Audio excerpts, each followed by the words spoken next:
ఇకపై ప్రభుత్వ విద్యా సంస్థల్లో పూజలు, నమాజులు, ప్రార్థనలు చేయరాదని, మతానికి సంబంధించిన కార్యక్రమాలను ఇంటి వరకు పరిమితం చేసుకోవాలని ఆంధ్రప్రదేశ్ ప్రభుత్వం ఉత్తర్వులు జారీ చేసింది.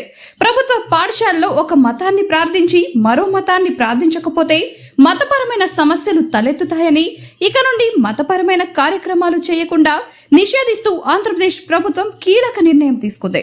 దీంతో అభ్యుదయవాదులు దీన్ని స్వాగతిస్తున్నారు. దీనిపై మీ అభిప్రాయాన్ని తెలియజేయండి.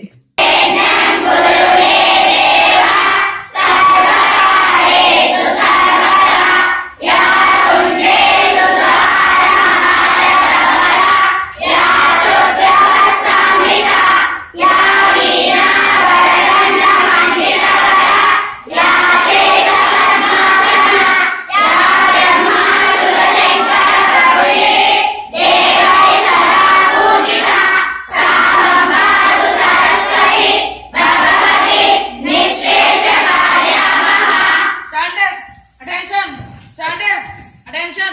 In the national song.